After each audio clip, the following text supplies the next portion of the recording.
kajian kami, terdapat dua objektif. Yang pertama adalah menguraikan latar belakang syarikat FNM Berhad. Manakala objektif kedua adalah menganalisis dan menguraikan kaedah yang digunakan oleh syarikat FNM Berhad dari segi pembungkusan, pengendalian bahan, pengangkutan, khidmat pelanggan dan kemudahan lokasi. Kaedah kajian yang telah kami gunakan adalah kaedah kualitatif, iaitu kami menggunakan sumber data sekunder yang terdiri daripada buku, kamus dan internet. Buku yang telah kami gunakan adalah buku yang bertajuk Fundamental of Operational Logistics. Manakala untuk kamus, kami telah menggunakan kamus Dewan, edisi keempat dan kelima untuk mengetahui maksud-maksud yang tertentu berkaitan dengan tajuk kajian kami. Akhir sekali, kami telah menggunakan pencarian maklumat melalui internet untuk mendapatkan maklumat tentang syarikat FNM Berhad yang ingin kami kaji. Assalamualaikum warahmatullahi wabarakatuh. Nama saya Muhammad Sazwan bin Ismail, memegang nometrik A20A1565. Kami dari kumpulan 10 telah mengkaji syarikat Fraser dan Nerve Holding Berhad, atau lebih dikenali sebagai syarikat FNN.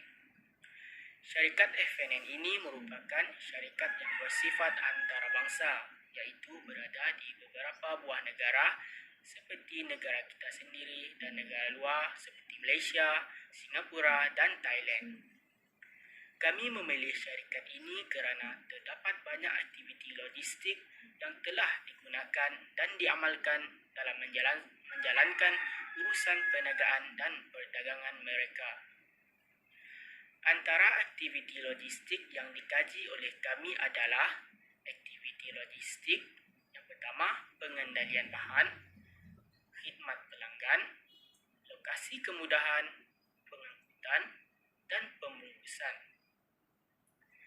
Oleh itu, syarikat FNN ini semakin berkembang luas cawangannya kepada perdagangan dan perniagaan antarabangsa disebabkan oleh pengurusan aktiviti logistik yang mantap, strategik dan efisien.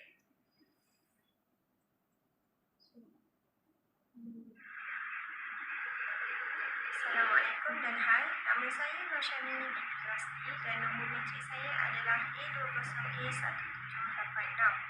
Hari ini, saya akan menerangkan sedikit mengenai latar belakang syarikat FNN. Syarikat yang kami kaji ialah syarikat Fraser and Neff atau lebih dikenali sebagai syarikat FNN. Syarikat FNN ini telah ditubuhkan pada tahun 1883 oleh John Fraser dan David Chalmers Neff. Perniagaan ini bermula di Singapura pada tahun 1883 dan syarikat FNN ini ditubuhkan atas nama Singapore Strait and Water Company. Syarikat FNN ini juga pada mulanya ingin menjalankan perniagaan air bikarbonat di Asia Tenggara pada tahun 1883. Namun, pada tahun 1974, syarikat FNN ini telah mengeluarkan produk susu pekat manis yang berjenama DuPont dan semenjak itu syarikat ini telah mengeluarkan pelbagai jenis produk. Syarikat ini kemudiannya masuk ke Malaysia pada tahun 1913 di bawah nama Fraser and Neff Holdings Berhad atau FNN Berhad. Ini bermakna FNN sudah wujud sejak 130 tahun lalu dan ia masih wujud sehingga sekarang. Syarikat FNN ini bukan sahaja menjalankan perniagaan makanan dan minuman, malah ia turut menjalankan perniagaan hartanah serta penerbitan dan pencetakan. Syarikat FNN ini juga mempunyai 8 buah kilang yang hebat, antaranya 6 di Malaysia dan 2 di Thailand. Syarikat ini juga mempunyai lebih daripada 20 jenama di pasaran dan syarikat FNN ini juga mempunyai lebih daripada 2,600 orang pekerja. Sebenarnya, produk FNN ini tidak hanya berada di Malaysia, Thailand dan juga Singapura, tetapi produk ini telah diekspor lebih daripada 60 buah negara di seluruh dunia. Saya Nur Aina Fatini binti Muhammad Amin. Nombor metrik saya A20A1665. Pembungkusan merupakan satu elemen penting bagi sesuatu produk yang dipasar dalam memasarkan dan menjamin keselamatan sesuatu produk. Fungsi pembungkusan. Fungsi pembungkusan ialah untuk mengekalkan kesegaran, untuk melindungi sesuatu produk, untuk memudahkan produk dibawa ke mana-mana. Antara produk yang dikeluarkan oleh syarikat FNN, susu pekat. Susu pekat merupakan produk yang terlaris, saiznya 390/110/520 1 kg. Susu pekat disteril untuk jangka masa yang lama dan dirawat menggunakan suhu yang tinggi untuk menghalang pertumbuhan bakteria yang tinggi. Susu segar. Susu segar merupakan susu mentah yang diterima dan akan diperiksa kadar protein, lemak dan bau. Dipaket terus daripada mesin bagi meminimalkan kadar kerosakan. Dipek dalam 1 liter sahaja. Seterusnya ialah yogurt. Yogurt mempunyai banyak perisa, dikawal oleh ahli khas dan disenaraikan mengikut berat serta tarikh dicetak pada pembungkusan dan diletakkan panduan sebelum makanan menjadi rosak. Seterusnya ialah aiskrim. Aiskrim menggunakan alat pembuat aiskrim yang diimport khas untuk menghasilkan aiskrim yang lebih berkualiti, memerlukan bahan penstabil untuk kepekatan serta bahan gula yang agak tinggi. Adunan dikacau perlahan-lahan sehingga sebati dan disejuk beku, dibungkus mengikut saiz jualan untuk senang diedar serta dipasarkan. Snow Brand. Snow Brand merupakan margarin yang diimport ke Jepun dan pernah mendapat produk jualan nombor 1 dan paling terlaris. Dibuat daripada bahan bukan susu dan telah pelbagai inovasi telah dilakukan untuk melakukan pembungkusan Snow Brand ini supaya mudah untuk diimport ke Jepun. Sekian, terima kasih. Assalamualaikum warahmatullahi wabarakatuh. Saya Nur Ashiki binti Jamluddin, memegang nombor matrik A20A1639.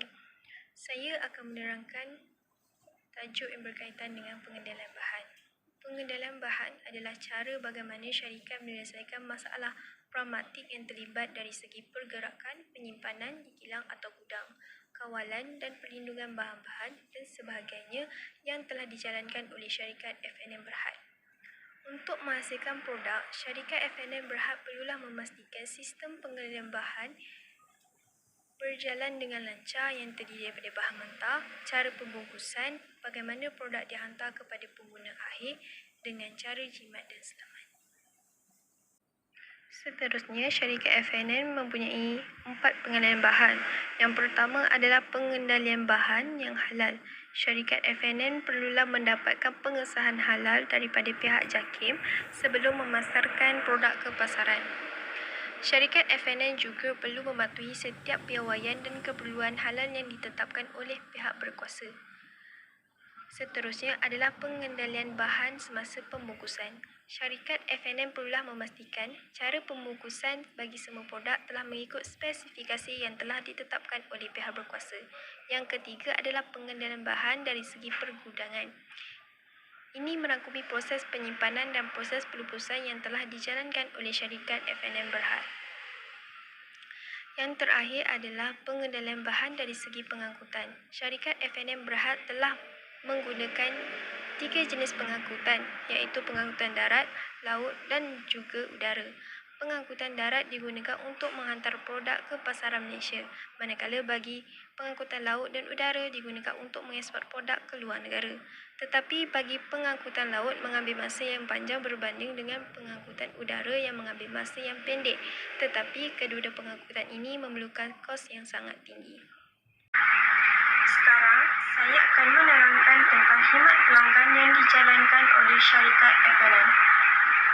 Secara umumnya, perkhidmatan pelanggan boleh didefinisikan sebagai kebolehan organisasi dalam menyampaikan produknya kepada pelanggan.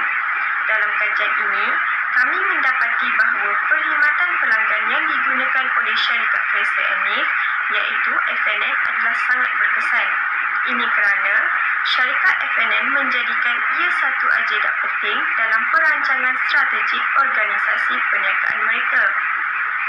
Bagi mencapai kejayaan tersebut, syarikat FNN telah melengkapi hampir kesemua kriteria serta memenuhi keperluan tertentu sebagai pemangkin dalam meningkatkan serta mengekalkan kualiti perkhidmatan pelanggan bagi syarikat mereka. Antara kriteria dan keperluan yang dimaksudkan ialah: yang pertama adalah kepimpinan, iaitu customer driven. Pengusaha bagi syarikat FNN telah menentukan corak dan hala tuju organisasi perniagaan mereka. Yang kedua adalah kefahaman terhadap keperluan pelanggan. Bagi syarikat FNN, ia sememangnya mengkaji terlebih dahulu serta memahami apa yang diperlukan oleh pelanggan mereka dengan sebaiknya supaya mereka mampu memenuhi keperluan pelanggan dengan tepat. Malah, mereka juga dapat menawarkan lebih daripada apa yang pelanggan mereka perlukan. Yang ketiga adalah tata cara dan budaya kerja, iaitu excellent customer service. Bagi memastikan perkhidmatan pelanggan syarikat FNN berjalan dengan baik, syarikat FNN telah menetapkan piawaian, proses, prosedur, arahan dan budaya kerja yang bagus untuk memastikan perkhidmatan pelanggan yang sangat baik dapat dicapai. Yang keempat adalah fasiliti yang sempurna. Syarikat FNN mempunyai khidmat sokongannya sendiri, iaitu borang inquiry yang disediakan melalui laman web rasmi syarikat mereka bagi memudahkan pelanggan memberi cadangan dan maklum balas kepada produk keluaran syarikat mereka. Yang kelima adalah sumber yang mencukupi. Syarikat FNN telah memastikan pelbagai jenis sumber seperti pengetahuan dan kepakaran, bahan mentah, keuangan dan lain-lain adalah mencukupi supaya semua aktiviti pengeluaran dapat dilaksanakan dengan kaedah yang paling efisien.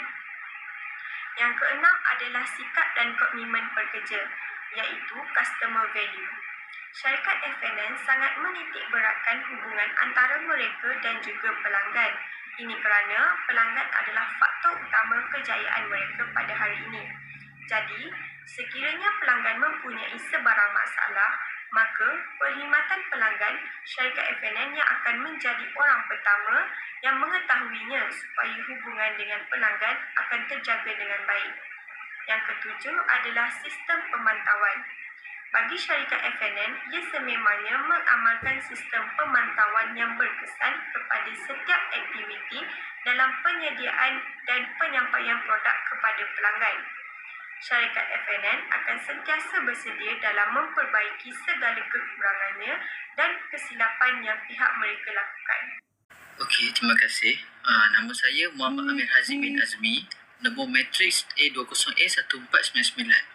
Okey, untuk dari segi pengangkutan oleh syarikat FNN yang kami kaji, saya akan terangkan sedikit demi sedikit. Okey, pengangkutan merupakan salah satu perkara penting dalam menggerakkan sesuatu urusan kerja, lebih-lebih lagi yang melibatkan dengan perniagaan.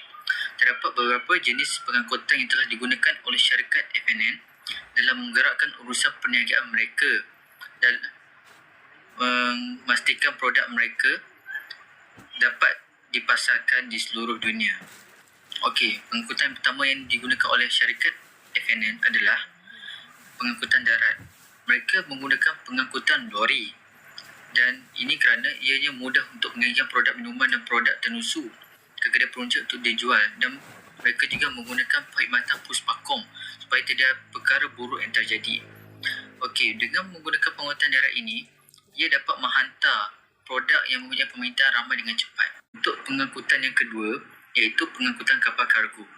Okey, pengangkutan kapal kargo, ia digunakan untuk proses penyimpanan dalam jangka masa yang agak lama.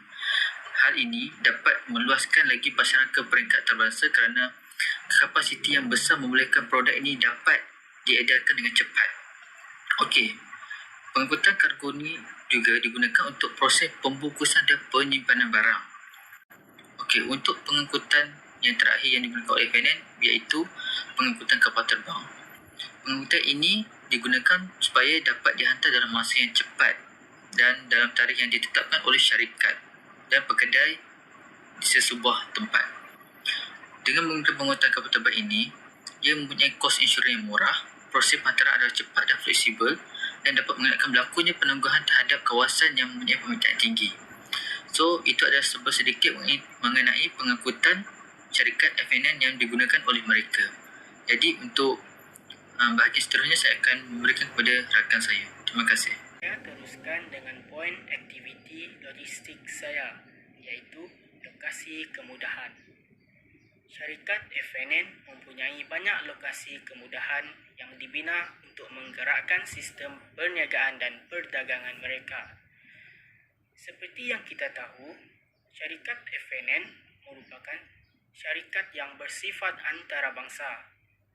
Justru, terdapat banyak kemudahan yang telah dibina di negara-negara yang terdapat cawangannya. Syarikat FNN ini mempunyai 8 buah kilang di Malaysia dan Thailand. Kilang di Malaysia, iaitu di Shah Alam, merupakan salah satu kilang yang terbesar dan paling moden di Asia Tenggara.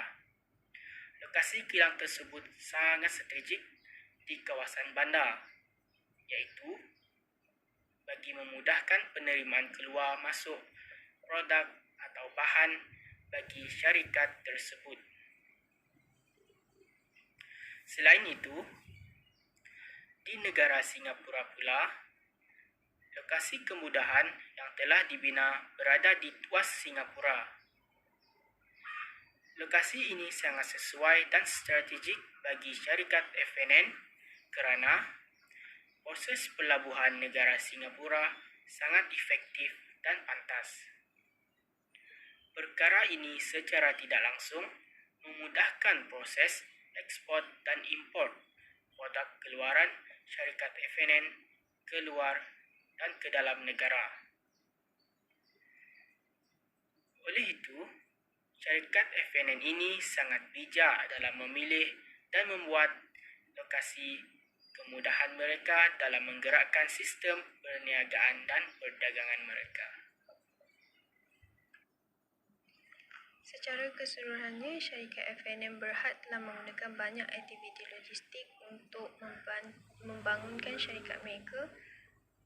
Hal ini kerana setiap aktiviti yang dijalankan oleh syarikat FNN ini akan memberi impak yang besar terhadap syarikat. Ini juga membantu syarikat untuk menambah nilai terhadap produk mereka dan meningkatkan hasil jualan dari hari ke hari dan bertapak terus di pasaran Malaysia. Sekian, terima kasih.